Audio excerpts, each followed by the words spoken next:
I turn this on. Yeah. That's good.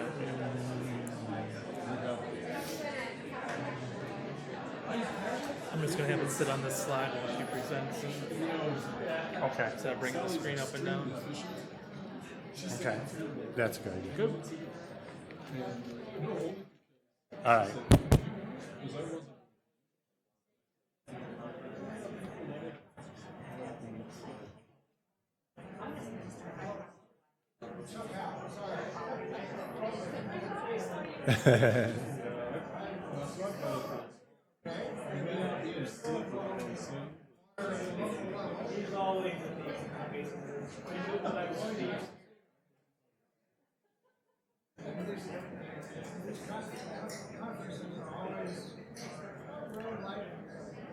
Welcome back, everybody. As you settle into your seats, I will encourage you to start jotting down questions for the panel at the end of the day, because it's mostly a question and answer panel. And tomorrow, the end of the day, tomorrow is also that format as well. So start doing that. All right, we're going to get started. And I got to get started with an important announcement, and that the first big curveball of the conference hits us in this session, and that is the Mexican commissioner of the International Boundary and Water Commission, Roberto Salmon, has canceled, and so he's not here. And so we will proceed without him, but it's disappointing. But such is life. But we do have three. How's that? We do have three wonderful panelists today to talk about Minute 32X, which, if I can read the buzz of the crowd correctly, I think this is the topic most people that I've run into have been talking about today. Presumably 32X is the follow-up to Minute 319, which, if you learned in the Salton Sea panel, was a temporary measure. I guess you didn't learn it in that panel, but it is a temporary measure that is set to expire. So 32X is another one of these items that is on a bit of a deadline. So we will start with Jennifer Gimbel. And let me see. Jennifer, I wanted to recall the story of when I first met you, but I don't quite have the details right. But I think it was here. I think we were both on the same panel. And what I remember about it was I gave my presentation, and then I sat down, and then Jennifer explained to everyone why my presentation was wrong. And I had a student, one of my students, I don't remember which one, was sitting next to me, and he's like, "Wow, she kind of lets you have it." Like, yeah, that happens sometimes. As I recall, I probably wasn't as diplomatic on something as I should have been, which, imagine that. And at the time, you were head of the Colorado Water Conservation Board, and so I bet you I said something about water management in Colorado not being quite as good as it should be. So I think that's what happened. But I'm not going to make that mistake again today. If you Google Jennifer, you'll see the press release mentioning her new position as Senior Water Policy Scholar at the Water Institute at Colorado State University. But the rest of the entries that you'll find, and the main reason why she's here today, is to reflect on her recent position as Principal Deputy Assistant Secretary for Water and Science at Interior, where one of the things she was really involved with and interested in was improving the U.S. relationship with Mexico. And so I asked her to get us started today, talking a little bit about that relationship and how it's evolved. Thanks, Doug. And I remember exactly what you said, but I'm not gonna go there. I wasn't sure he'd ever talk to me again after that. Thanks, Doug, for inviting me. I appreciate being here. I come from two different perspectives. Having been director of CWCB, I was the governor's representative on the river for the state of Colorado. I worked for the state of Wyoming on Colorado River issues. And then I was lucky enough to work for the Obama administration and Department of Interior as we were continuing the work with the DCPs, which you heard about here, and working with Mexico. And so I'm going to take a little trip in time here and show you, hopefully, how it is that we built this relationship that we have today and that has served us very well. First, with this incredible panel, Commissioner Drzina, who I still can't call Ed because I respect him too much, and Jennifer Pitt. These are two of the bravest individuals I know. They are responsible for getting the conversation going. And if Commissioner Simone were here, if you'll pass along to him. I will. Getting the conversation going. Now, some of you recall, but maybe not all of you, that Commissioner Drzina and Simone came in under pretty dire circumstances. We had two commissioners at IBWC and SELA who were both lost in a plane crash. And they had started talking about this dialogue that should happen on the Colorado River. And Commissioners Drzina and Simone picked that up, as well as the many other issues that IBWC has, and led the conversation and took some, I think, significant risks to make sure that we were successful in our negotiations with Mexico. Jennifer and her colleagues, I know Peter's here, knew that we had to be paying more attention to the environmental issues of the Colorado River. She worked with her counterparts in Mexico. They worked with SELA and IBWC to say, something's got to happen. This can't keep going. And of course, then the drought just added to that, just exacerbated everything that we were concerned about. So Commissioner Drzina may talk about this, but our relationship with Mexico is very long, but on the Colorado River, it started in 1889 with what was then called the International Boundary Commission. And they dealt with land disputes, boundary disputes, any disputes between the United States and Mexico. Then, with the Treaty of 1944, it got renamed as the International Boundary and Water Commission. Now, the interesting thing about that treaty is it gave IBWC and SELA some powers that they probably could have had, but it laid it plain and clear. They could essentially they were given the authority to make rules. Those are called minutes. And the treaty defines minute and talks about it's for the application and the interpretation of the treaty. Some people mistakenly will say it amends the treaty. It doesn't amend the treaty. But it does help us move forward and implement the treaty. And I saw that, Larry. There are about 322 minutes to date. That's why we say minute 32X. I think we're all hoping that we get a minute before it goes into the 30s, 330 something, because then it's going to be something else. But this all built up over the last 7, 8, 10 years.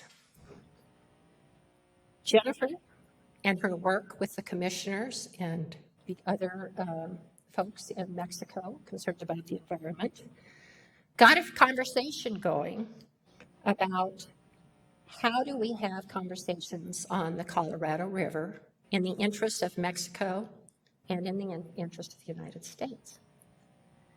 And then they all worked, states were included, we all worked on this Minute 317, which set a framework for U.S.-Mexico discussions on Colorado River cooperative actions.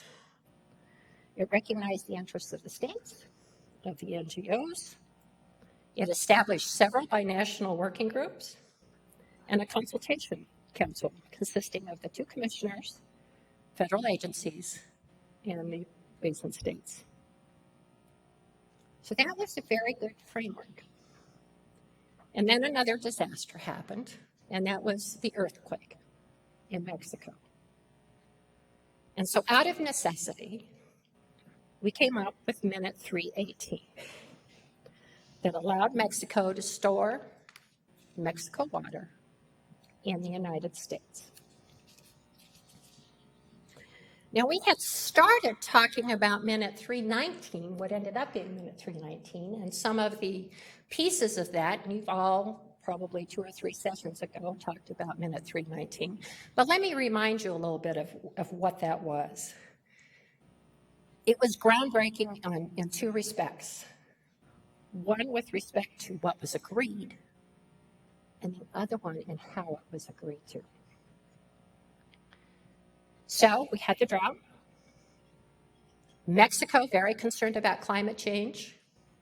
Obama administration, very concerned about climate change. Everybody knew the drought was here and still running. And Mexico also was very focused on the Delta and wanted to figure out how we could get, or could we get, flows to the Delta. So in the United States, also, environmental interests. We're diving fast with the Lake Mead is going down fast. We had to come up with the guidelines, 2007 guidelines, but Mexico wasn't involved with that. And Mexico is a piece of how we fight the drought, essentially. So we began conversations with Mexico. Mexico agreed to take shortages if the United States would agree to share surpluses. Seems fair, right? Well, it took us probably a year to get to fair. But we got there. It intentionally created Mexican allocation surplus. It's like the ICS, the surplus allowed Mexico to store more water in the United States, allowed the earthquake water to stay in the United States for a little bit longer. Pilot projects for the environment, the Delta Environmental Flow Experiment, as you know, as we all know now, turned out to be a success. Flows actually got to the Delta. But as mentioned in the aerial panel, this minute expires at the end of the year, 2017. And so I'll come back to that. We'll get to the 2X. How this was negotiated, though, to me, is kind of the story I want to tell you. The State Department, who Commissioner Ducina has to consult with, and Commissioner Simone in his country, they have their protocols about how negotiations go. And those negotiations are nation to nation. And that became difficult. Mexico's water law is a federal water law. You get your water right from the federal government. Here in the West, the water belongs to the states and is controlled by the states, not the United States. And so that was a bit of a sticking point. How are we going to make sure the states are going to cooperate with whatever's decided? I have to give Mexico credit. They spent a lot of time trying to figure out our water law. Initially thought we were crazy, but then finally got it. Both the states and the NGOs expressed an interest to be at the table, and we were told no. Commissioner Jusino worked hard, though, trying to figure out how to get the states involved with that. And so we had this first meeting where the Mexicans and the Americans, the State Department and IBWC, sat in a room, it was in southern Nevada, to negotiate. The state representatives sat in another room to be consulted with if needed, or actually, we thought on a regular basis, but it didn't turn out that way. That was disastrous. It did not work. Nobody was happy. And from what I understand, the first meeting with Mexico was a difficult go to begin with. So the leadership, that would be Commissioner Jusina and Commissioner Simone. I don't think they really looked too Confucius with respect to what they were going to do next, but I found a maxim of his. When it's obvious that the goals can't be reached, don't adjust the goals, adjust the steps, the action steps. And that's what they did.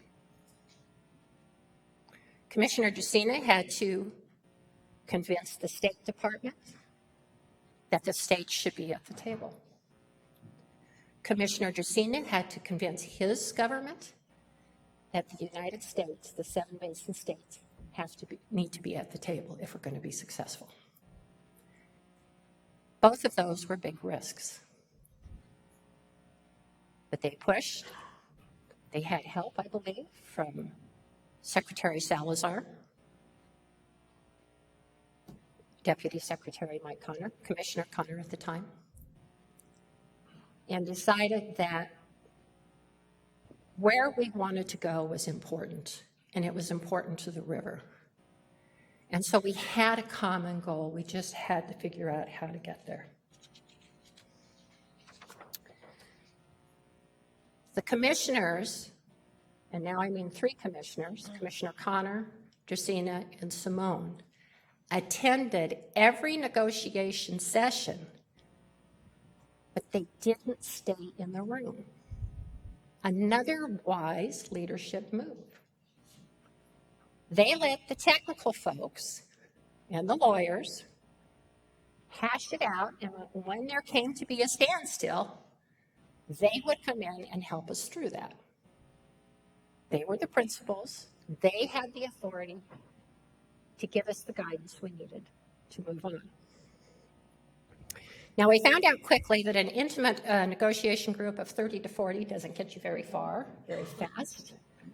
And so the next unique thing that was done, and we didn't just throw out the lawyers or the engineers, what we did was we came down to a smaller group, probably about 15 people, maybe 15 to 20.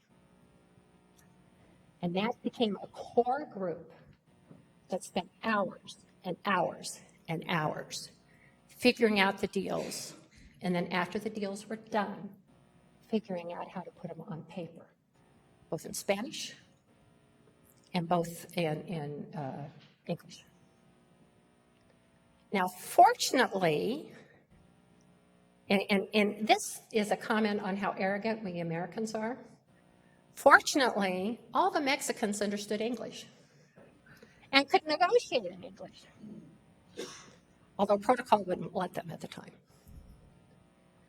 We had about half of our group for the states and the federal government that understood Spanish. What we discovered in using translators was that they don't catch the nuances that you're talking about.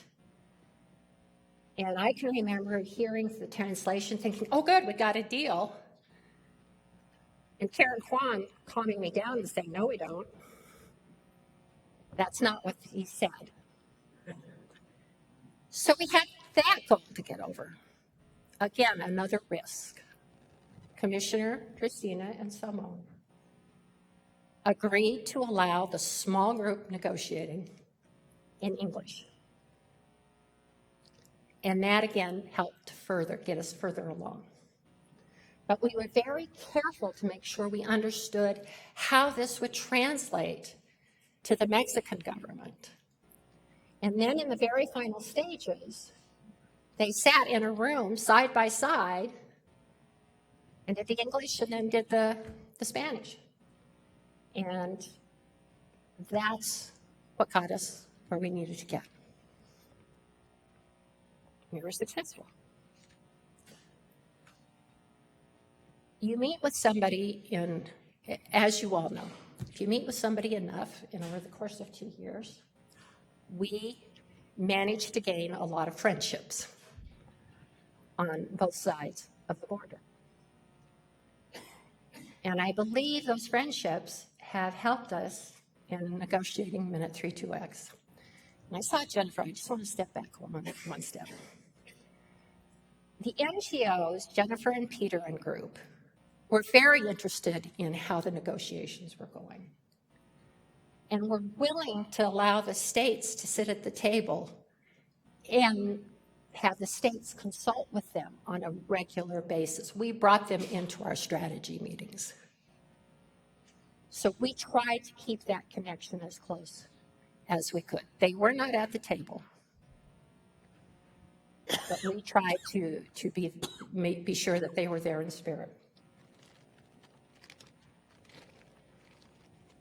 The drought has gone away. You heard the Terry Fulp. We've got contingency planning going on in both the upper basin and the lower basin. Everybody hoped that before President Obama left, we would have a signed minute.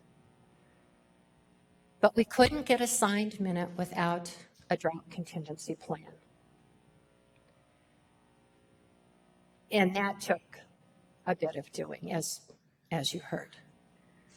There were a lot of internal negotiations going among the states. There were upper basin, lower basin conversations going. Tom Ushotsky talked about he has to go to the legislature for this. So there were just too many things to do to make it to the end of the administration. Now that put a lot of pressure on Commissioner Dresina and Commissioner Simone, as well as now Deputy Secretary Connor. And I hope he talks about this a little bit tomorrow. This was a high priority for the administration. But Mike Connor promised the states from the beginning that they would be a part of the solution and a part of the minutes that we work with 319 and then 32X. And he kept that promise. Commissioner Dresina kept that promise. And so we had to give them time to work through the different issues.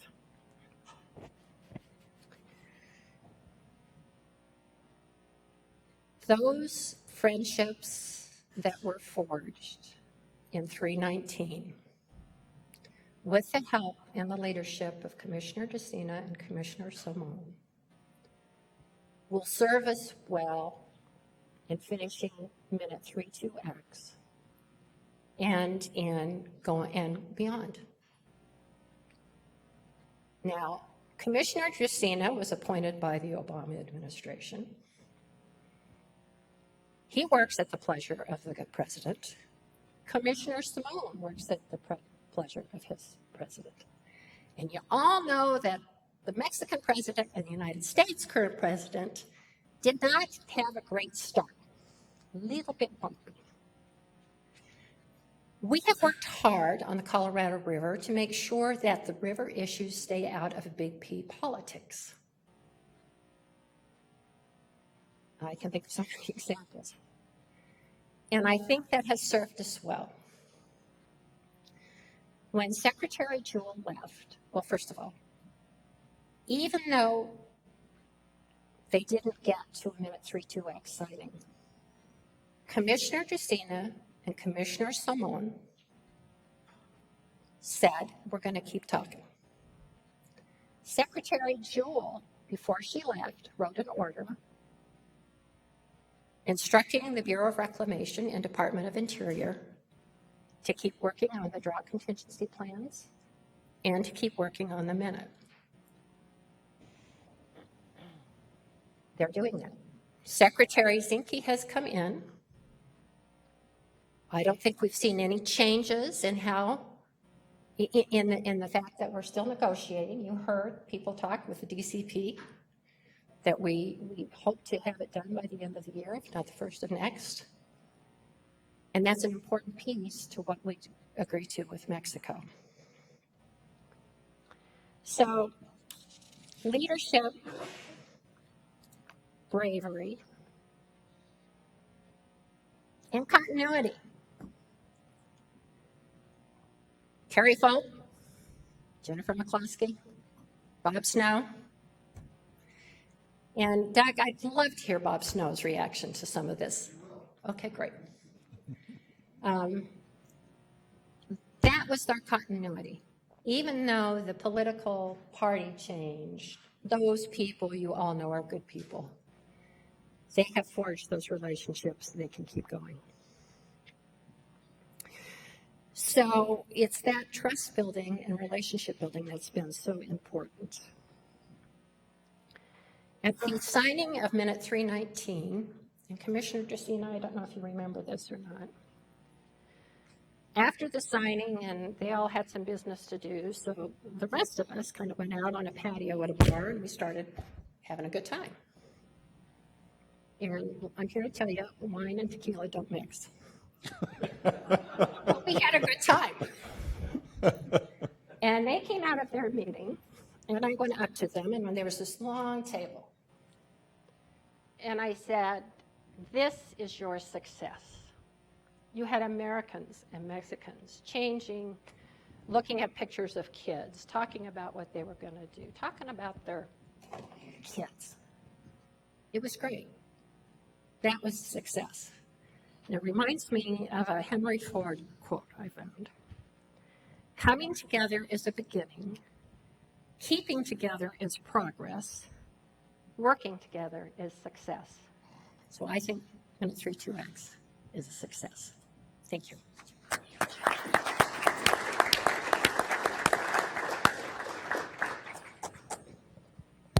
Thank you, Jennifer.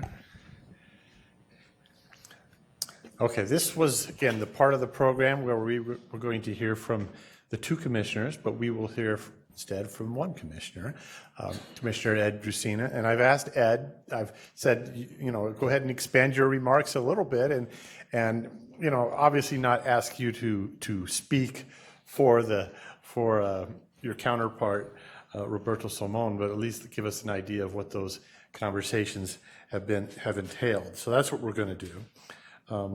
The International Boundary and Water Commission is an interesting organization. I won't say much about it except the mission, as it stated on the website, is worth thinking about. It has responsibility for applying the boundary and water treaties between the U.S. and Mexico and settling differences that may arise in their application.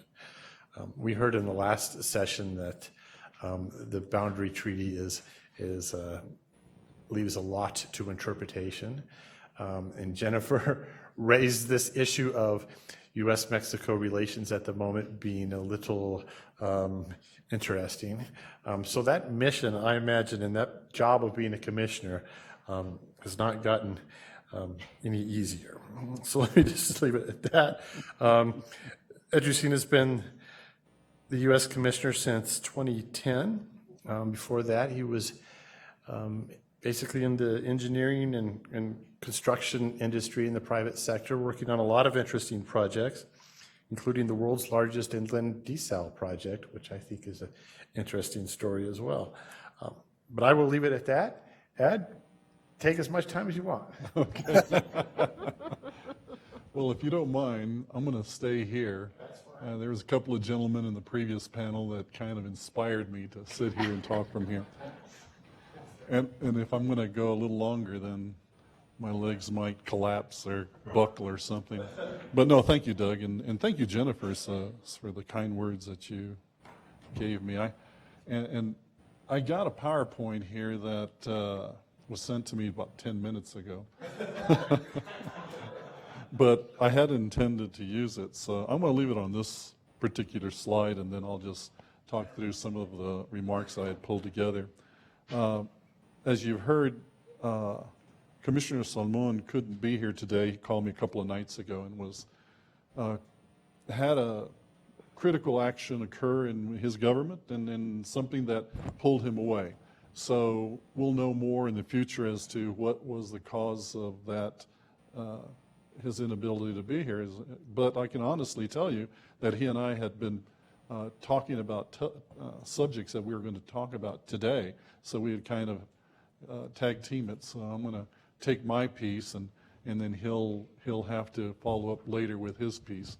But I think I covered some of his items as well. But before I get any further, did any of you walk here this morning? All right. And do any of you, or do all of you live here? Those of you that walked? No? Isn't it a beautiful day in Boulder? That's an inside joke. It is.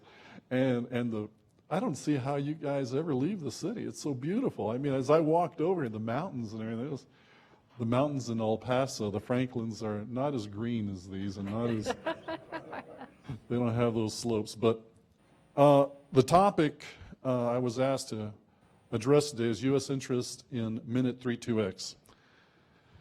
And I must admit, this is a very broad topic, so I hope that my remarks will touch upon what the organizers were intending and also what your expectations were. But let me, before I get started on that, let me just give you a few highlights of the IBWC.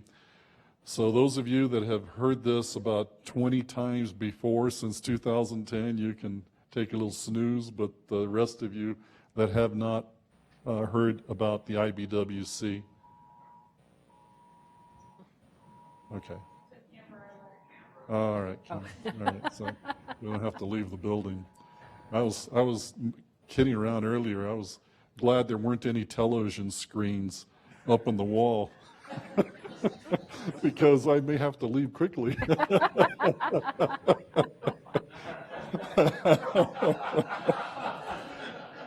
But anyway, as Jennifer mentioned, you know, the IBWC traces its history back to actually the end of the Mexican-American War. And the Treaty of Guadalupe Hidalgo was what was called for the two countries to get together and do many, many things, but one of them was to establish the international boundary. And so Commissioner Conde and Commissioner Bartlett, I believe it was Bartlett, I have to look at my notes, but bottom line, they got together and they began the trek to identify the boundary. And as Jennifer mentioned, the Permanent Commission was established. That was a temporary commission. The Permanent Commission began in 1889. Another agreement between our two countries to formalize what was a continuing problem, because rivers, as you all know, make excellent boundaries when they don't change course. But unfortunately, they frequently change course. So 1889 brought us into the world of being involved in identifying the boundary, principally boundary. 1906, the treaty called for the U.S. and Mexico to resolve our water differences, and that was along the Rio Grande, what we refer to as the upper Rio Grande. New Mexico refers to it as lower Rio Grande. But that was the first time that we entered into a formal agreement to manage the waters fairly between our two countries.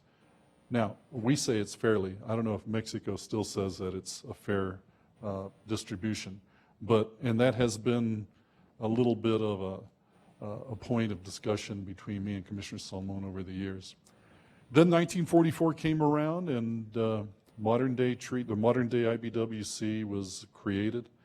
And as was mentioned by Jennifer, it was a monumental agreement, gave us an enormous amount of responsibility and a responsibility to be more cooperative with our neighbors to the south, and they with us as well.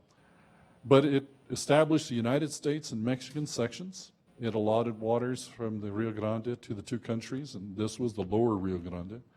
And then the Colorado River water responsibility for delivery was incorporated into that.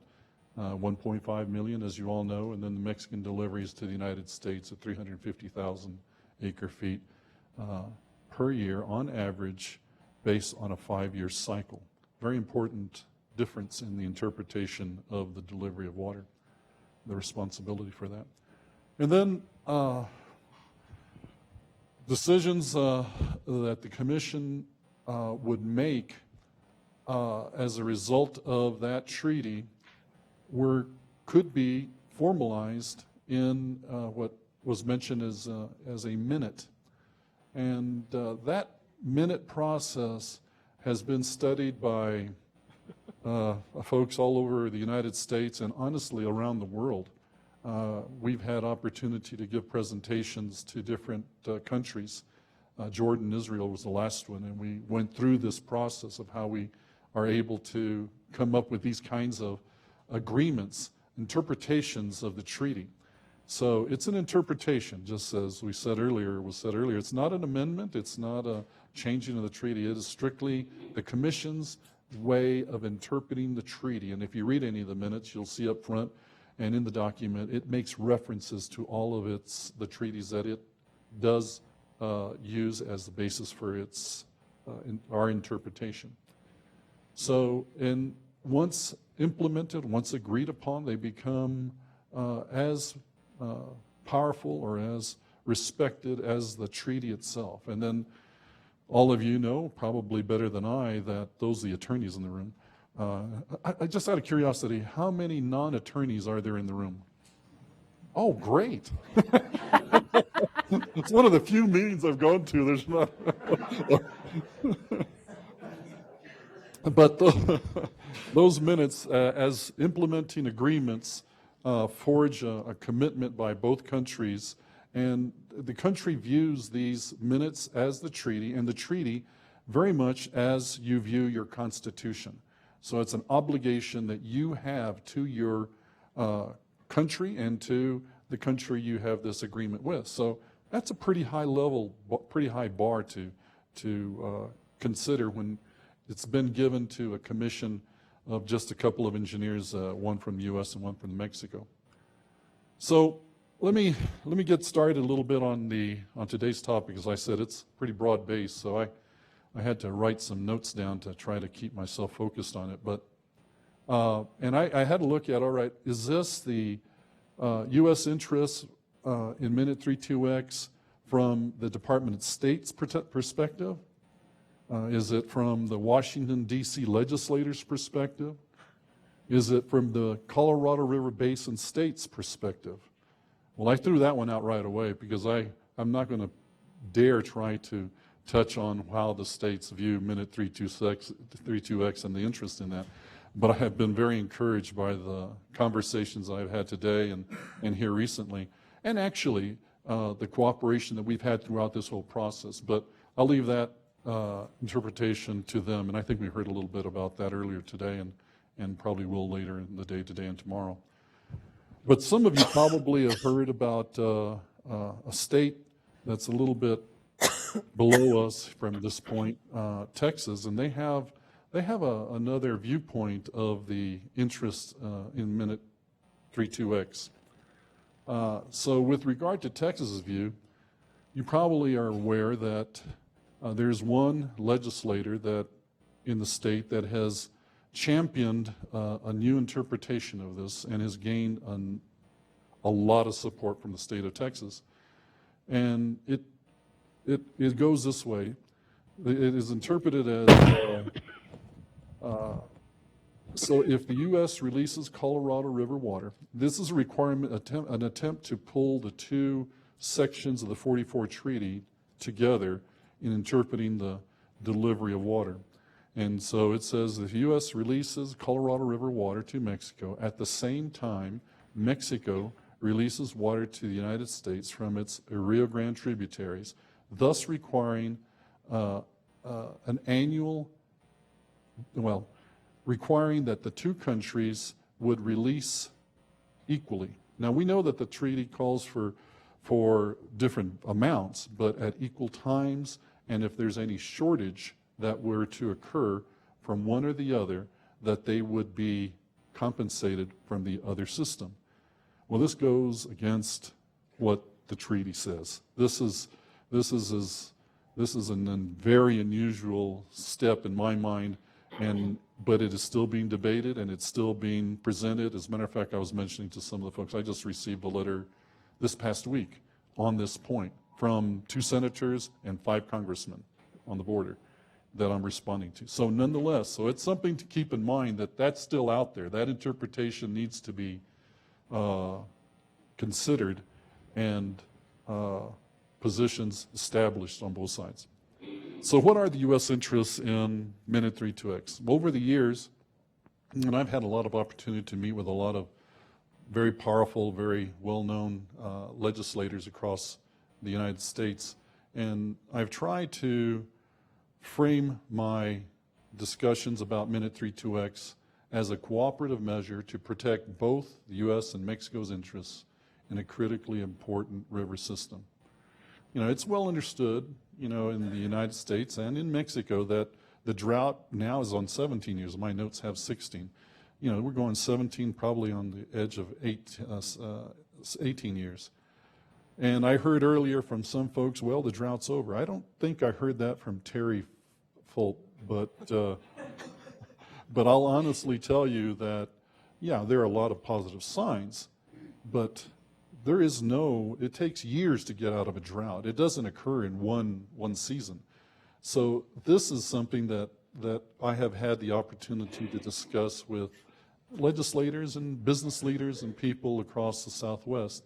But my interest there is just to keep in mind that we need to continue to find ways to avoid the risks that are associated with the possibility of the drought continuing. So I believe that Mexico now understands and agrees that the minutes that we have approved since 2010 were all intended to protect our joint interests. And Commissioner Salmon and I have had this conversation many times.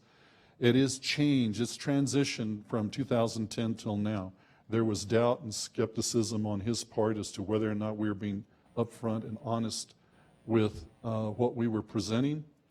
But it was not out of us intentionally trying to mislead him. It was really more out of him thinking that maybe we weren't taking everything into consideration. This is something that we do regularly now, and that is my staff, when an issue develops, I try to put myself in the other person's shoes, in their position, and try to look at this from Mexico's perspective. And they do the same now. We do this on a regular basis. And he understands when we have these exchanges that it's important for us to do that, because sometimes we miss things. And we did, and we have in the process from minute 316 to 3.2x. We have missed some things, but we have been correcting ourselves as we have gone along. And I think we've been very successful at it. So we've all are very accustomed, and Mexico is very accustomed to having a regular delivery of water. All of us, when we turn the faucet on, we recognize that water is going to flow. And industry in the basin itself also knows that process, that they are depending on is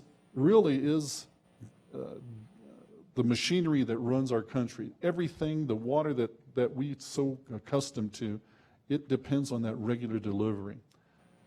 Agriculture is also needing to depend on that water. We understand that, and that is something that Mexico is acknowledging as well. And of course, with this young lady over here, I am real happy to read in the paper and see in the news and read in different reports how the ecology of the basin has rejuvenated slightly because of some of the actions that we've taken in minutes 316 through minute 319. So if we're going to be able to protect our environment for future generations, we need to make sure that we continue on this path with Mexico, abrazados, mano en mano, holding arms, knowing that we have a common goal to achieve, and that is protecting our environment and these other matters. So there is no question that clearly obvious interest in protecting the waters of the Colorado River is economic. You know, when you look at 40 million people depending on the river for their household and economic needs, the river irrigates 5.5 million acres of land, producing 15% of the nation's crops and about 13% of the livestock of the country. And then Arizona State University calculated that the river contributes 1/12 of the nation's GDP, but yet other reports I read from congressional levels state that the 7 basin states equate to 19% of the U.S. GDP. So an enormous responsibility that we have in protecting our interests in the river, and Minute 32X is the next step. So today, as was mentioned, we have 322 minutes in place. Many of them relate to the Colorado River and water in general, but Colorado River.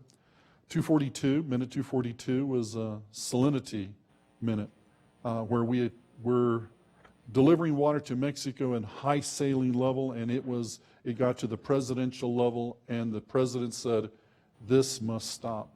And we were called together and we came up with a final definitive solution to salinity. Well, did we have drought in mind when we signed that minute? Probably not. But it's something that we're having to deal with today, because 242 back in 1973 was very important to Mexico, and it still is very important to Mexico, and it's important to us as well because it's an international agreement. Minute 316 in 2010 was a pilot run of the Yuma plant. 317 in 2010 also established the framework for the future discussions and negotiations that we were going to have with Mexico.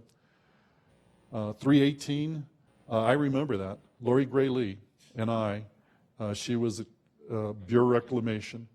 I called her when we found out. Commissioner Solomon called me and said, we've had an earthquake, and we were all seeing it in the news. We were discussing what could occur from the water deliveries, and she and I said, what can we do? And work that people behind the scenes had already been thinking about. I mean, I can't compliment the Bureau of Reclamation more than any of you probably already have a high opinion of. I could compliment them even higher than that. They are a very sound organization with very high-level technical people that are capable of making sound decisions that are based on the history that we have. It changes, but they do a good job.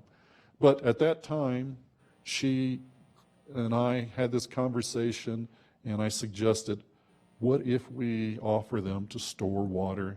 And she said, we have talked about that. We can do that. So 318 came about, and Mexico in minute 319 insisted that the provisions in 318 be carried forward because it was such a positive agreement that Mexican people really appreciated. It was a humanitarian effort to protect Mexico's water by allowing them to store it in our infrastructure. You know, they've got, water in Lake Mead today. And so by opening that door, that was a monumental step in their mind and in our mind as well, because we knew what was coming down the road. The folks that had been working on this, and we were looking for more opportunity to have them store water in the U.S.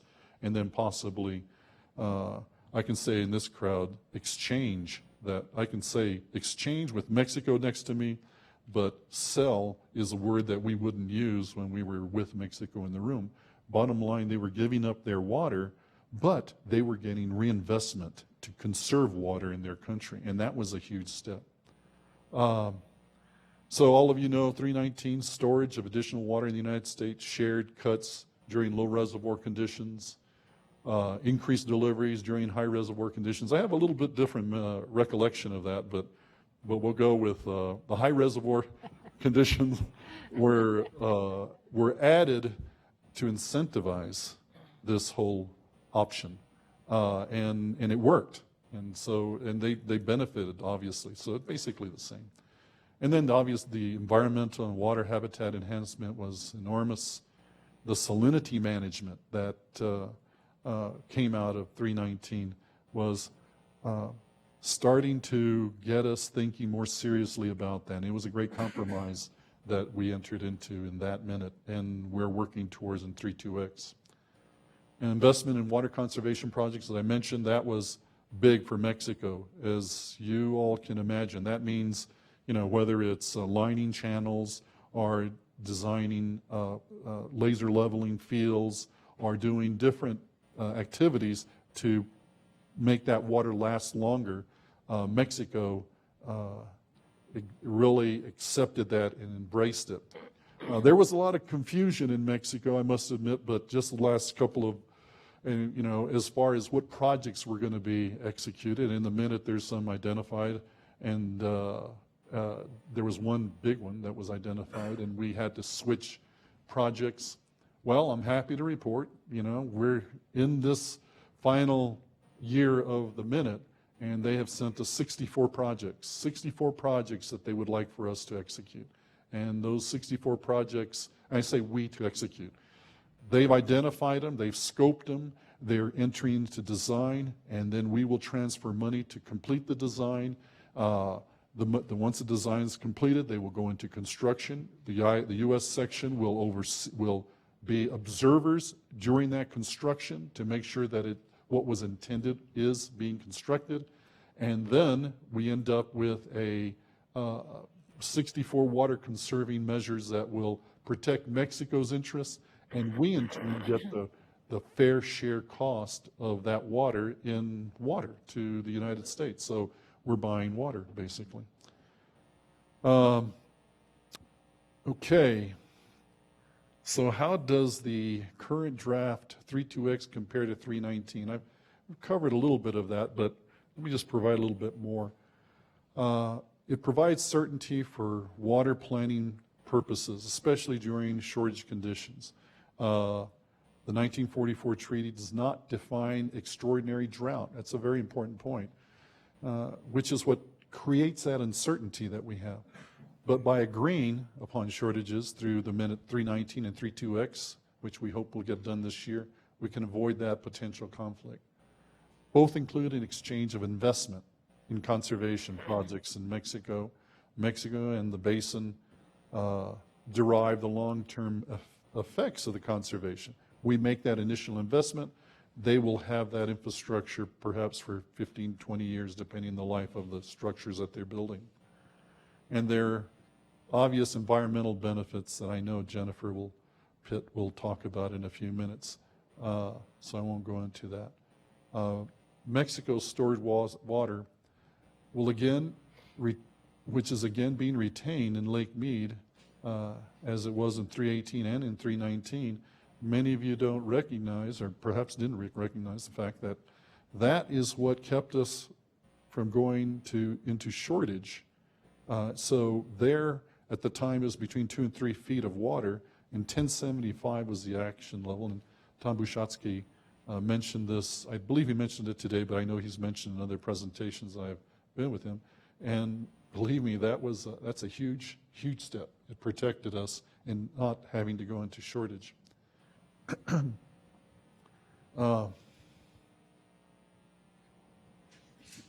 then the fact that it is like a stepping stone into future minutes that we can have the cooperation that's been generated by 318 and 319 and potentially into 32X. That cooperation, I think, will continue to move us forward in resolving other problems. Okay, let's see. I've got more notes. Doug, how much more time do I got? I could go on for a little longer. Okay, I'll just go a little. All right, let me just go through this.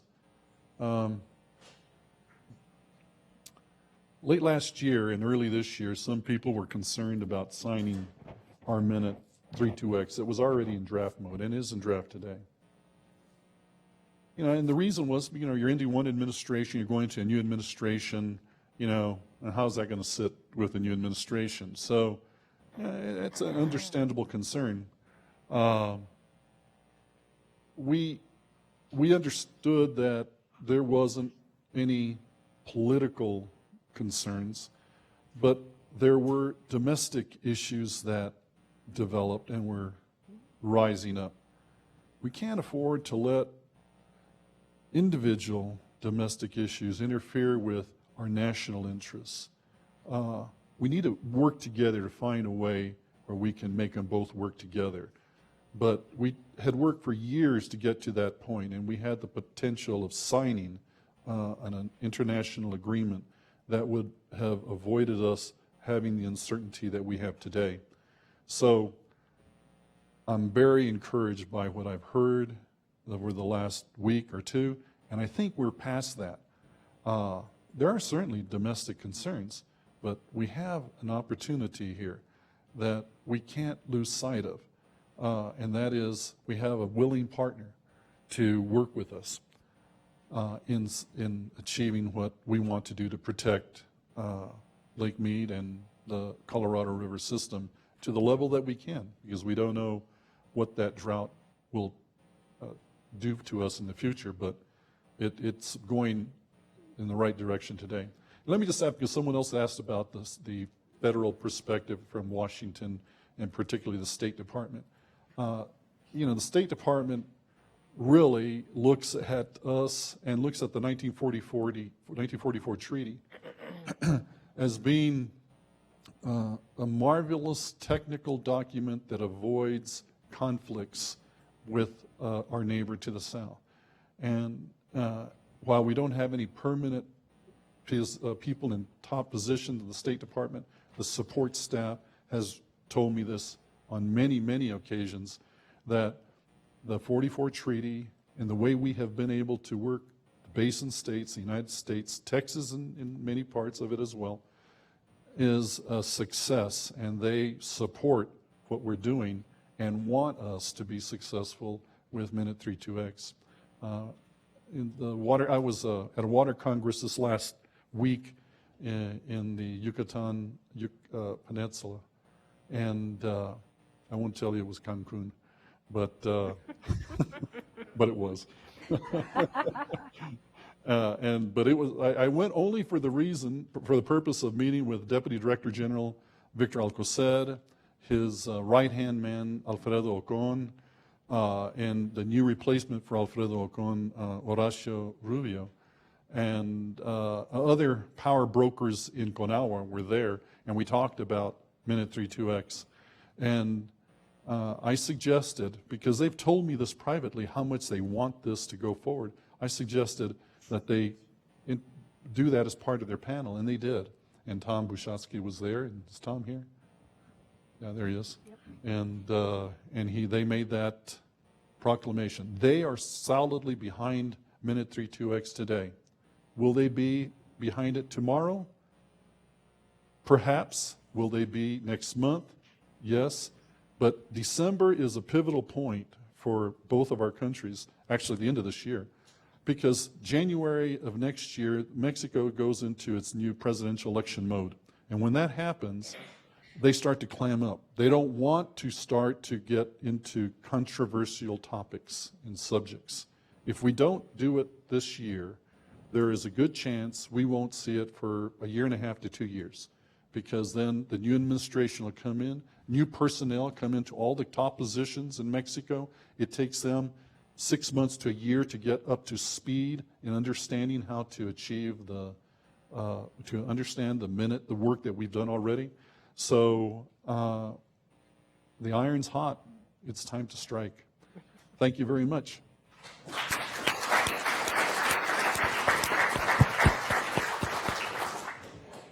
All right, thank you.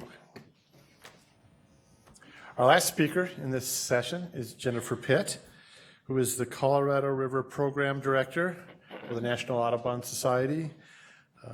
Before that, for many years, she held a similar role at EDF. She's a graduate of both Harvard and Yale, and so you would think she would be a bit annoying, but she's not. And I would counter that she's the most beloved person in the Colorado River community. And I say this because everyone I know has a story of being somewhere, and you tell them you work on the Colorado River, and they say, "Oh, do you know Jennifer Pitt?" And you say, "Yes." And they say, "Oh, I love her." And I can't tell you how many people have told me that that's happened to them. So I'm being overly nice to you because I picked on your husband quite a bit. So I told Jennifer that she was speaking at the end of the session that was after lunch, and people sometimes get sleepy. So I told her, she said, "Should I bring slides?" And I said, "Bring pretty pictures." And she has, apparently. So Jennifer?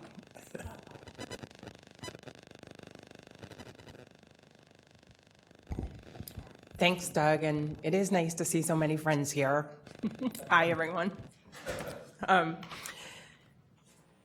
Thank you for including me. Thank you for giving me the stage to talk about the Colorado River Delta, which is one of my favorite things to do. And you did ask me to answer the question, what does 32X mean for the environment? And I'd say in some ways it means everything.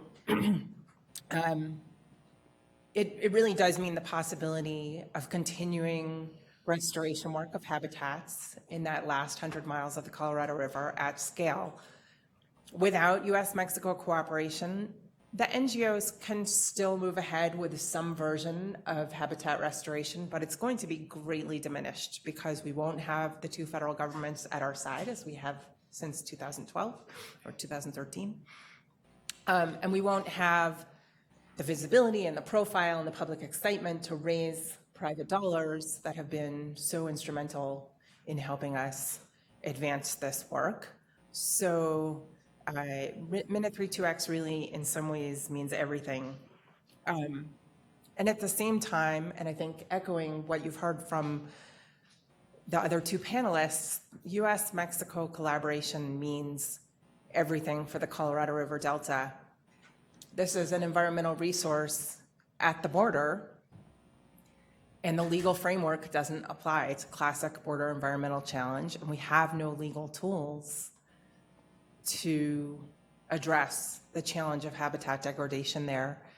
And so really what we have needed to do is find a way to make it matter to people.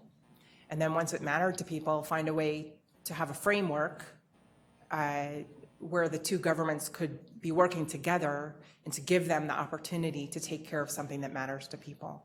And I think we got that in Minute 319. But lest you take for granted where we are today, I wanted to take you back just a little bit to remember where things were. You know, I may not be the only one to put this slide up at a Colorado River conference, but somebody has to, right? It's think back 10 years where we were. The image on the left is High Country News depicting the Colorado River as just, you know, a water delivery mechanism for the big buckets of the reservoirs and the big users at the end of the pipes. And at the same time, the US and Mexico were really holding each other at arm's length and not thinking about operating this water delivery system for environmental purposes. And that actually led to the book being published that's depicted on the right, A River No More, Philip Fradkin in the 80s saying, you know, the way we're managing this river, it's not really a river. And one of the things he was talking about there certainly was the Colorado River Delta. So that's where we were. And it's important to remember that. I don't, you know, we're far from there at this point, but I think it's important to remember what happens when we're not putting management of the environment deliberately on the table and when the US and Mexico are not working collaboratively. Lest anybody be confused about where it is that I'm talking about, the Colorado River Delta is at the southern end of the system, just essentially south of running south on the river, below the southerly international boundary and Morelos Dam, which is the downstream-most dam on the river where Mexico takes diversion of almost its entire Colorado River water right. Because we've fully used this river, the Colorado River Delta for years has been desiccated to the point where we don't even have a base flow with groundwater intersecting the channel for, at this point, some 25 miles of channel. And it's also been dramatically invaded with salt cedar, degrading habitat.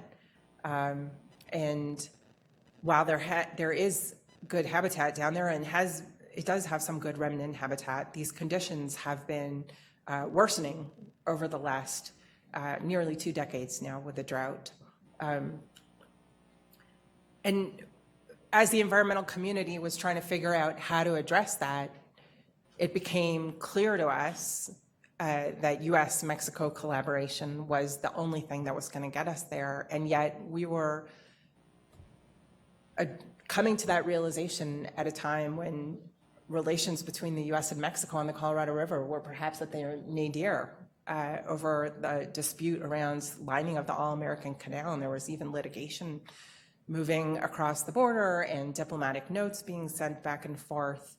And I would say that at that time, it seemed like prospects for progress were dim.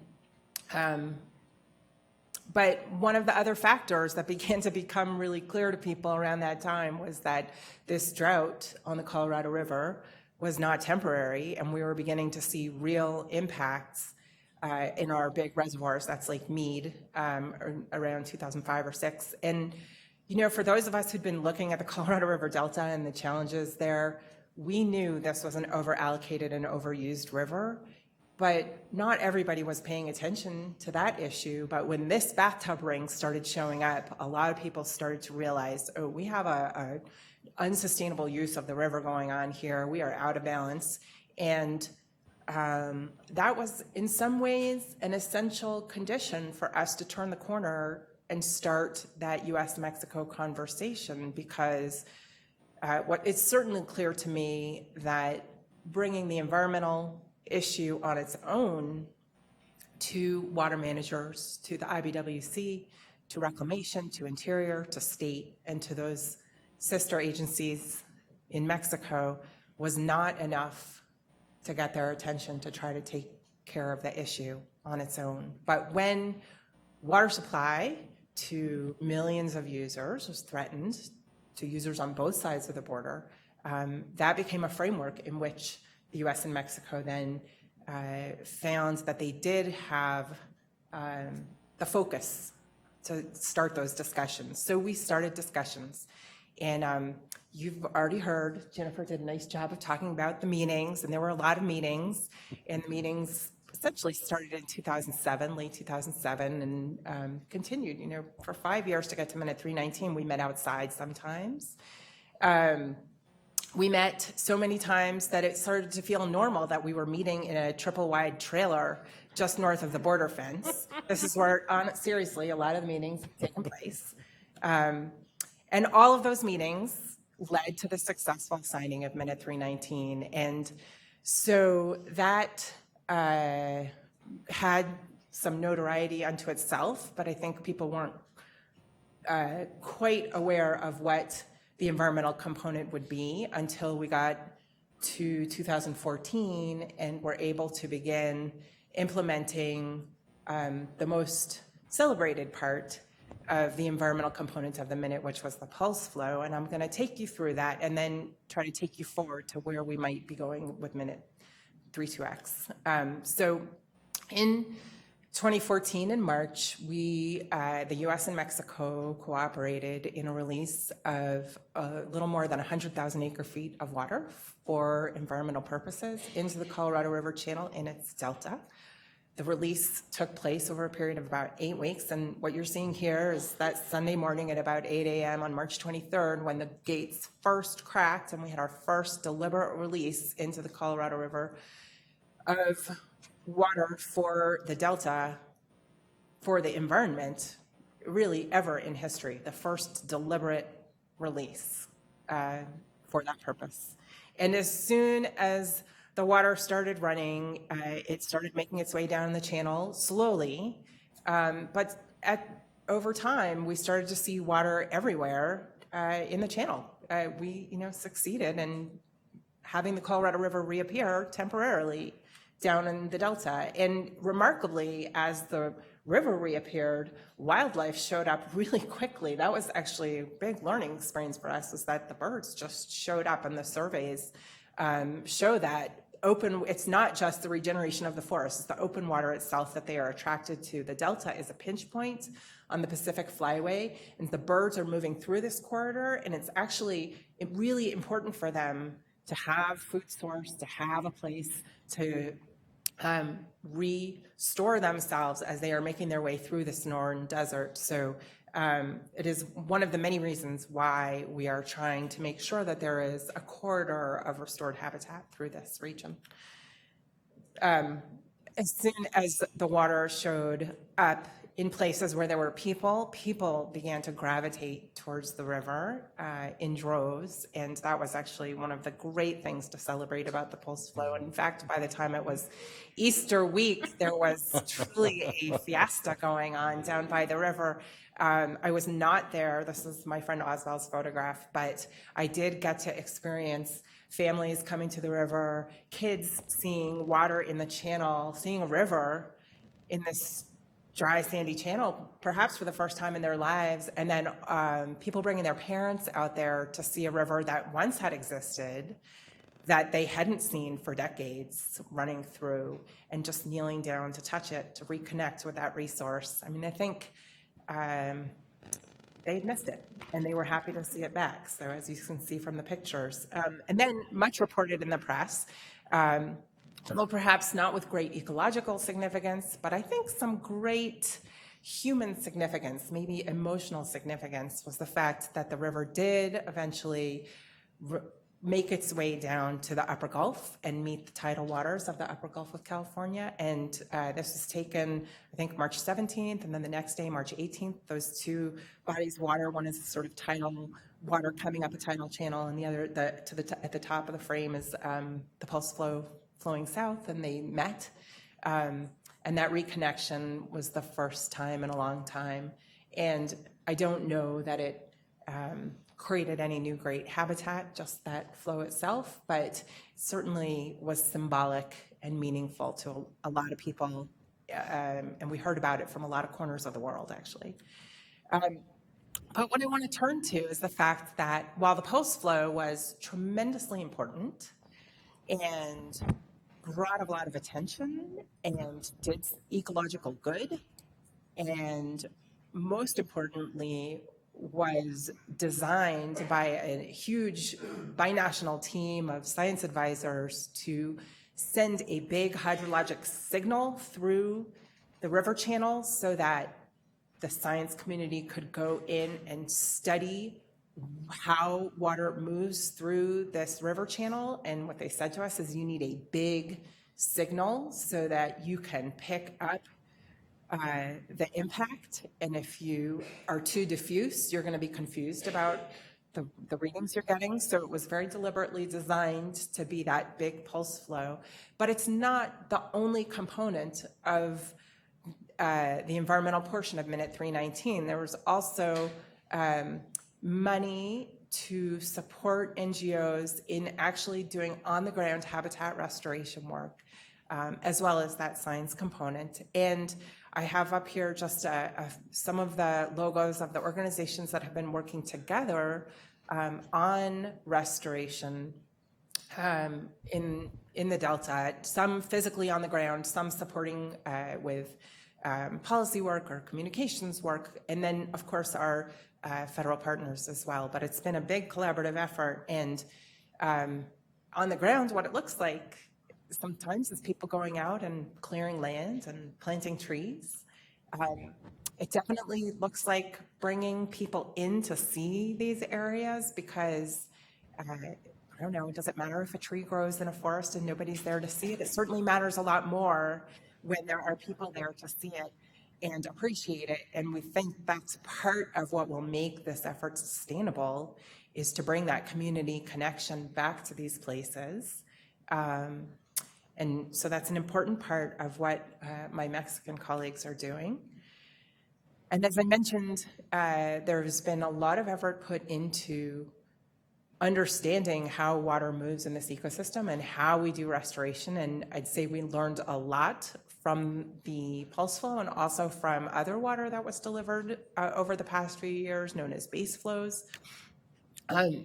We, I think, have learned enough to say we want to move from a focus on in-channel deliveries to investing more environmental water, should we have that opportunity, to delivery directly to restoration sites with some water in channel, but focus more on getting water directly to the places where we're planting trees.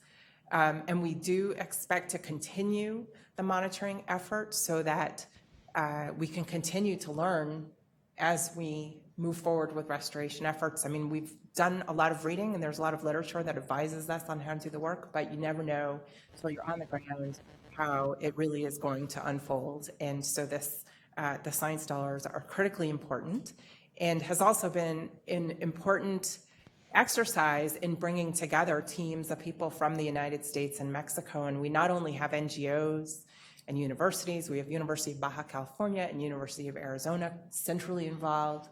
We have SELA centrally involved, IBWC, USGS, Bureau of Reclamation. So a lot of participation in this science effort, and it's been a really remarkable collaboration, and I think critical to that US-Mexico relationship building that Jennifer was talking about to carry us forward.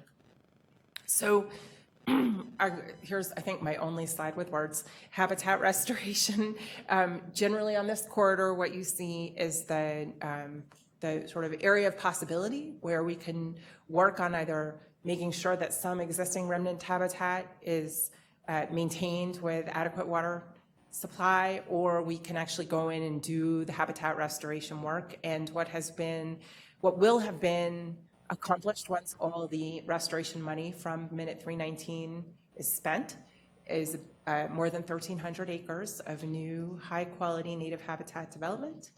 And prospects under Minute 32X are maybe as much as 4,000 more acres on top of that. So as I said, ramping up the possibility, the scale at which we're operating and really making a substantial difference at a landscape scale. And these acres are arrayed down the river corridor. So it's not one big plot, but rather is a linear sort of ribbon of green that's being planned for that Delta corridor. And here you can see some of the acres that have already been put on the ground. This is at Laguna Grande, and it's a site the Norton Institute has planted, and some of those trees there are maybe 4 or 5 years old, but you can really see that it makes quite a difference, especially when you compare it to the sandy fields in the foreground. When you walk through these forests, it's really incredible to feel the temperature difference that you get under the tree canopy down there in the hot Sonoran Desert. This is an aerial shot of a new site that's going in called Chausse that is being implemented by Restauremos El Colorado. And it's an interesting site because they're actually using an old backwater channel and put in water control structures and are doing plantings where they anticipate being able to manage the water levels up and down to get a more natural bank line, and really sort of cutting edge of restoration techniques that MSCP has led the way in some ways with the Laguna project, but I'm glad to see this happening down in the Delta. And I think I have this is a little later. So they just got the water control structures in early last year and did the first plantings. And I think over the next couple of years, these pictures are gonna look even better. We have actually set our sights on getting some restoration work down in the estuary, where really there's critical habitat that is nursery habitat for some of the marine species there.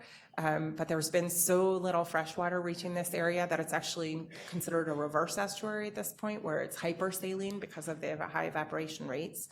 But if you can get a little fresh water down there, and as you saw the pulse flow did, and we have subsequently delivered additional fresh water down there through the base flow program, you can start to see that some grasses will grow again. And so we're optimistic that this is going to begin to create some habitat that is going to begin to attract wildlife and begin to be meaningful from an ecological perspective. And in fact, I'm not going to say the grasses brought this guy back, but this is the first time anybody's seen a marine mammal in the upper Gulf for a while. And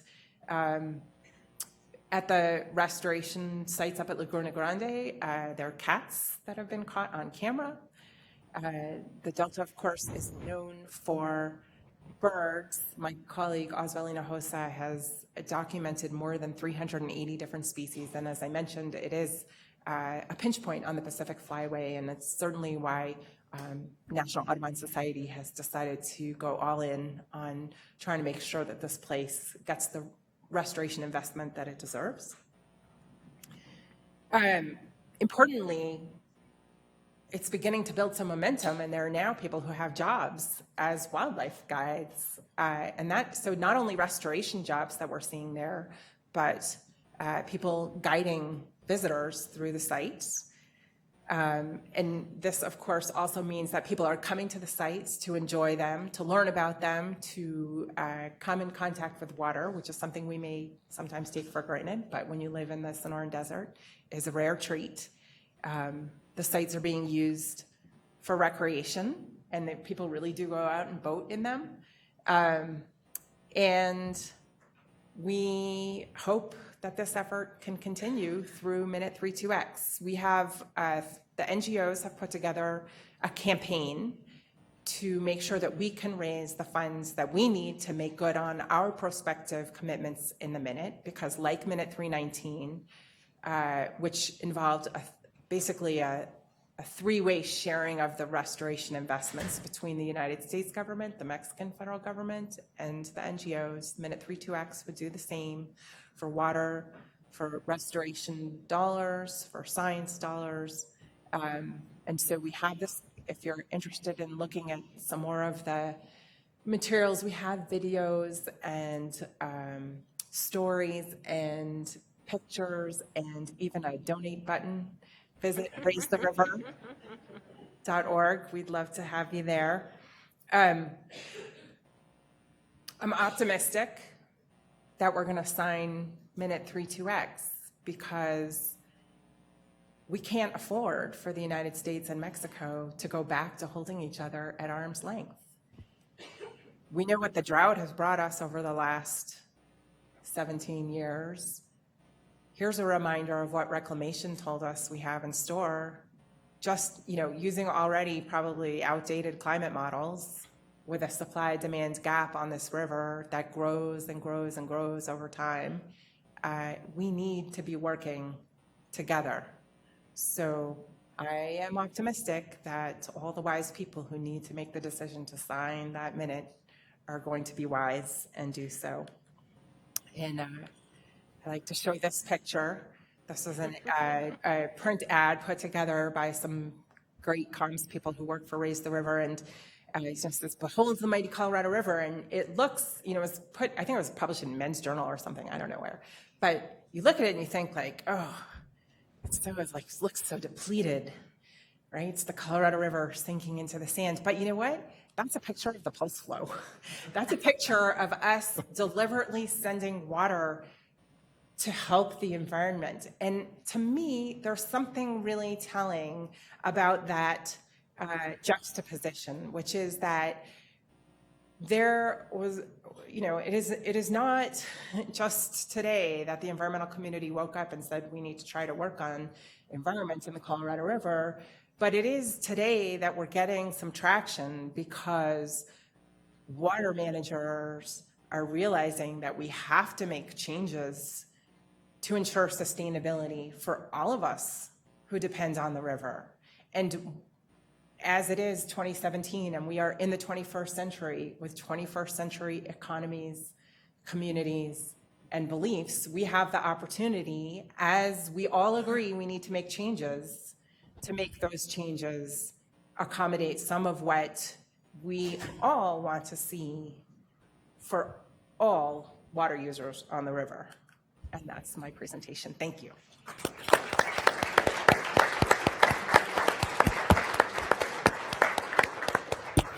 Fantastic.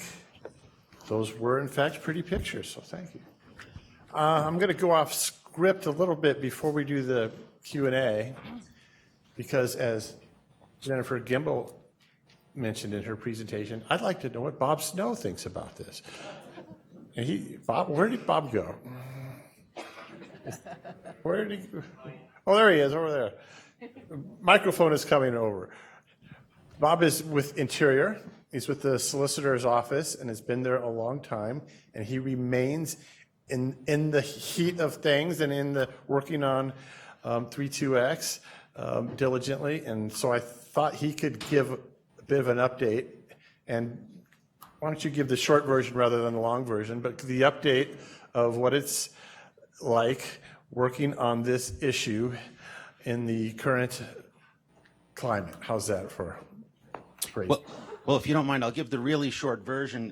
What Doug mentioned was that somehow in the documents that set up this conference, in order for everyone to get a free drink at this reception, someone named Roberto had to speak about Minute 32X. So I volunteered. So all those free drinks, you're welcome, everybody. Least I could do. I'll make just a couple of really quick points. It's been a fantastic overview, and I think there's a lot of connectivity between the panels that you've heard from today. The first point I'd make is a lot of the reason that we're able to make progress on these issues, I think, dates back to a very specific point in time, and we owe a lot of thanks to some particular individuals. And by that, I'm referring back to the 2006-2007 timeframe. There were a lot of tensions on the river at that point in time. Jennifer mentioned All-American Canal, Upper Basin, Lower Basin tensions.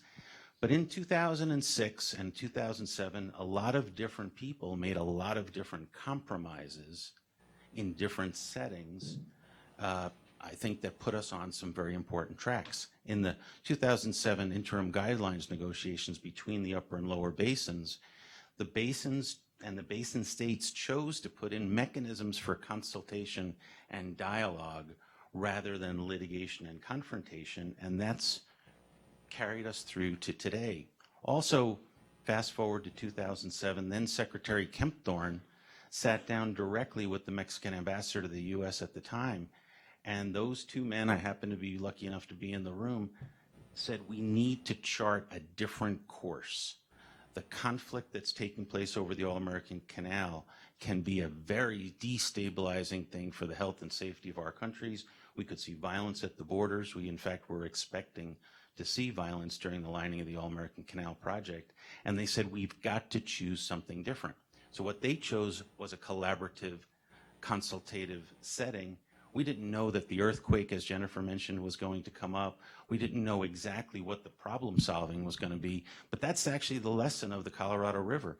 If you go back to the 2001 guidelines, the MSCP, the California 404 plan, all of those efforts, there was no one architect of that plan, but in every one of those plans you had the collaborative, brainstorming, trust-based, not litigation-based set of engagements. And I think that that's been critically important to the U.S.-Mexico collaboration. So that decision to kick off those consultations between the U.S. and Mexico that date back to 2007 and then were built on in minutes 316, 17, 18, and 19 are very much part and parcel of the collaborative spirit that came out of the upper basin, lower basin discussions that led to the adoption of the 07 guidelines. So that's just looking back. The other question I was asked was, well, what are the prospects going forward? And I'll read you something, and words matter. So here's a statement of the Interior Department's view of things going forward on Minute 32X, and I'll quote, "The Interior Department remains committed to working with Mexico and its partners in the 7 basin states to improve Colorado River management during a period of historic drought and is hopeful that a new agreement will be reached this year." That's from our current secretary, Secretary Zinke. Well, words matter, and how did we get to a point where this administration was willing to continue working on this path? I don't know. I'm not a TV buff, but has anyone heard of the TV show The Leftovers? Does that ring a bell? I guess the premise is, I haven't seen it, but the premise is people wake up one day and 2% of the population is just instantly vanished. Well, that's what happens during a presidential transition.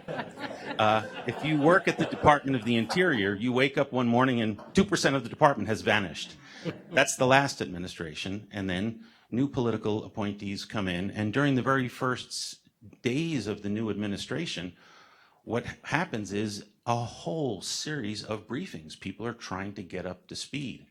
And what's so valuable is not only the briefings that we as the career staff at Interior do for our new political appointees, but how those new political appointees hear from people that they know and have worked with and have trusted over their careers as well. And lo and behold, early on in this administration, in the very early days, we had Tom Bushatsky come back to Washington to brief the new administration about how things were going on Minute 3-2X. And one of the first questions was, well, where are the states on this? And Tom, and I checked with Tom to relay this to you all, Tom said, well, the states are very supportive. And some of the political appointees who were very able people, but were thinking back to their prior service during the Bush administration, which is from 10 years ago, well, the question was, well, how are the states involved? And the answer was, well, we're actually at the table. And the question was, do you mean you're actually in the negotiations? Are you able to actually talk and make contributions and participate? Absolutely. Well, that happened as an evolution, as Jennifer talked about. First, the states, Don Osler's here today, the states were observers during Minute 3:18 and could only sit and observe the discussions. And then the states became participants. And then it wasn't just us in the United States advocating for the states to participate. Mexico realized, well, we really need to know what Southern Nevada thinks, or we really need to know what the Upper Basin thinks. Let's have them here so we can hear firsthand. And it changed the dynamic of everything that we've done. So when you see a quote like that, it's when someone like Tom Bushatsky on behalf of the states can come back and tell the new administration, why are we advocating on behalf of this? Because we're part of it. We helped create it. And then Tom made the incredibly important point that if I had not been there at the table, I never would have gotten unanimous approval from my legislature to approve the participation Minute 3-2X. So I think we've built a robust structure. We've also done pretty elaborate working with our colleagues at the State Department. We've done informal briefings of the Senate on a couple of occasions. They're very aware of where things are going with Minute 3-2X. We've had very delicate discussions with the 7 basin states to make sure that they can still find a way to support not only the elements of the minute, but the domestic agreements that are necessary for water sharing and funding. So that's not to say that something couldn't happen. Things come up, something could change the dynamic, but where we are right now is we've got committed people, I think, on the federal side. We've got very committed partners in the basin states. We've got committed partners in the NGOs. We've got great leadership from both commissioners of the USI, VWC, and Mexican sections. So I think there's a lot of hope and optimism that we will, in fact, be able to finish this piece of the puzzle this year. And Jennifer, I think it goes back to the colloquy that you were having with John Ensminger. It's those incremental steps that are actually, I think, the magic to sustainability. We're never going to find one particular tool, but if we can keep those collaborative processes going a period of years at a time, I think that's the key to success. So to quote Terry Fulp, 3-2X is important, and we're going to get it done. All right. Doug, let me just add. Yeah, go ahead. You know, the addition of the basin states to the negotiations was so important because when we first started, as was mentioned, Mexico was not really understanding that the importance of having the states involved, the water owners. I mean, you guys, the states own the water. We're just there trying to guide this along. But once they came to the table and saw how Mexico was reacting to issues and started to get engaged, then they understood, everyone's individual interests meant something, and each state had a very good point to bring to the table. And the collaboration and cooperation that the states had going into those meetings, the unity that they had going into those meetings, I don't remember seeing too often where we had disagreements ourselves. We went into those meetings, the states with our experts, and Mexico, and we had our position, and we worked through disagreements. So it was a huge step forward when the states entered into the room, and I think that's what really shortened the time of us being able to accomplish what we did accomplish. So, yeah. Let's take a few questions. Questions? Hands in the air like you just don't care?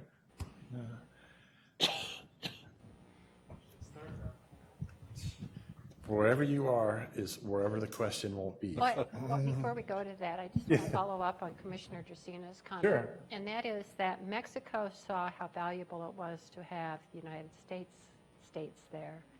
And during this negotiation, I understand that the Mexican states That's are correct. involved with it.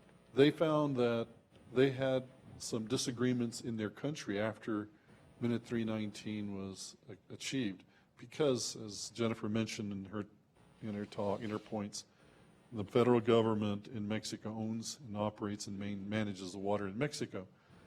And while Commissioner Salmon thought that the states were being brought to the table behind the scenes, so they were getting their thoughts, the farmers and the different folks of municipalities, they weren't. So this time, he's bringing them to the table. They are in the work groups, and they're part of the minute negotiating group. Go ahead. So I was just wondering if you can clarify what you're just saying a minute ago about when the states are actually coming to the negotiations for X whatever. Were they actually all like united with one stance, like seemed like they had talked with each other ahead of time, or were they all just like united in this idea that they were like willing to negotiate with each other throughout, the process? Well, it was very apparent to me that the disagreements that they may have had behind the scenes didn't come up in front of Mexico, at least not that I ever saw, because those were work group levels and those were the technical teams discussions. And so I think they were very united. Now, prior to 2007, maybe they weren't as united, but after that point forward, with Ambassador Sarucan and Secretary Kempthorne, their acknowledgement of need for us to solve the All-American Canal issue, the states, and for whatever activities were taking place between themselves, they jumped on board, and they would go to those meetings very much understanding what their neighboring state was concerned with. So yeah, it was, they went into those meetings with I think a positive frame of mind. I have an example of that. As we were in one of the smaller negotiating groups, the states did coordinate very much together, and we tried not to show our differences in front of Mexico. And Commissioner Dracina was always making sure that we all knew where we were going. But I drifted off into the ozone, and the state of Nevada kicked me and said, I think you want to respond to what they just said. And that was John Ensminger.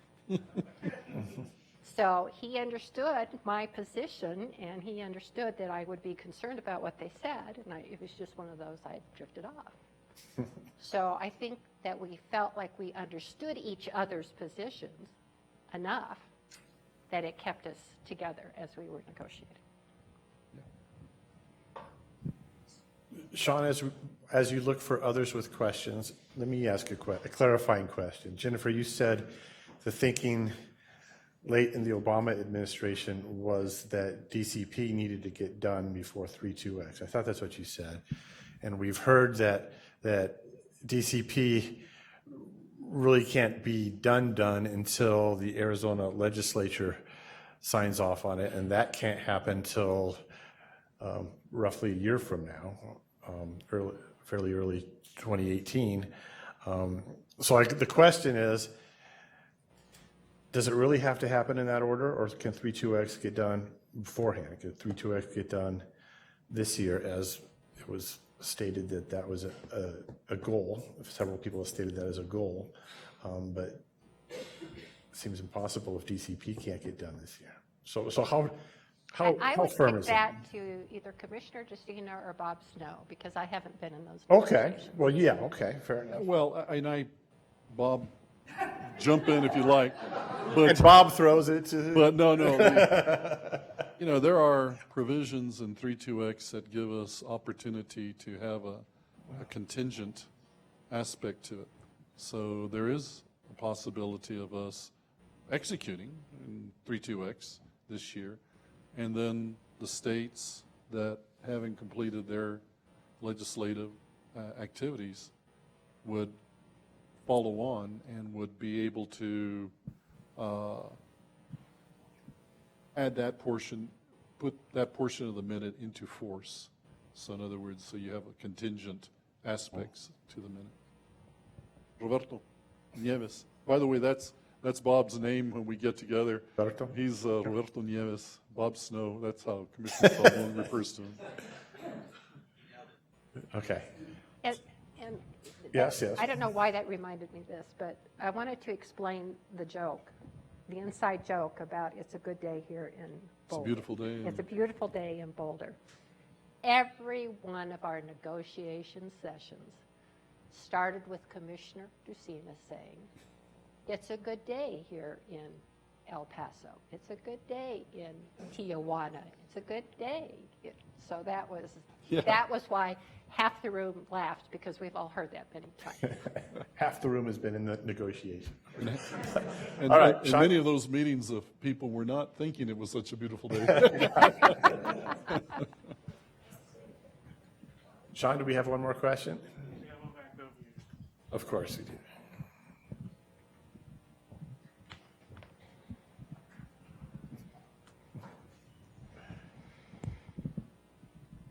This is a question for either Ed or Jennifer. In the 319 negotiations, the technical meetings with Mexican hydrologist and Representative IWC Conagua were quite important. How necessary was it to do some of the same in 3.2x negotiations? Was there any of that going on?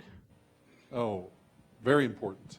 Very, very important. Things that were, because there's lessons learned as you go along, and there were agreements that Mexico entered into, but with a little doubt about the hydrology and how precipitation would impact the basin. So those carried into 3.2x, and as a matter of fact, a part of that agreement is to continue that, even after 3.2x is signed, is to continue working with Mexico, the Mexican scientists and engineers, working with reclamation, equal staff, and continuing to see how the basin is impacted by precipitation and how that affects lake levels. So, and the different modeling techniques that we have been using. So, yeah, no, that continues. And they're very interested. And I think if Terry were here, he would acknowledge, oh, there he is. He's hiding in the back. But Terry has mentioned to me and others that they're very good positive exchanges, very good ways to look at yourself. Remember when I was talking about earlier, it's interesting to put yourself in someone else's shoes and to look at things from a different perspective. And that's what I hear is coming out of those sessions. And so it will continue even after 3.2x is signed, which would carry us all the way to 2026. I'll add It's a plug. that while the negotiations themselves were small, as noted by both of these folks, they were supported by a quite robust apparatus of technical work groups. So, and I don't think we've explained any of that here. So it's, there's a hydrology and system operations work group. There was a water conservation or projects work group. There was a salinity work group, an environmental work group. Have I forgotten any? I think those are Low variability. low variability work groups. So quite a, and on those work groups were not just the core negotiators, but representatives of stakeholders from across the basin, states, sometimes even universities, federal agencies and NGOs from both countries. So like I said, quite a robust apparatus. And so that's more of the relationship building. It's more making sure that we're getting the technical details right and that we're educating this broad group of stakeholders about all of our different perspectives and developing a common ground upon which we can operate in the future. Fantastic. Let's wrap it up there.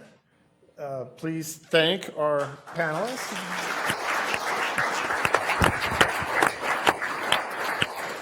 So we're going to take a break, but during this break, I mean, enjoy yourself, but there's some work to do because when we come back, our last session, we're going to have several panelists that will make brief remarks, but the intent is to have the vast majority of time being questions, answers, and you can usually sneak in a statement or a short speech as well, and that's allowed in these last panels.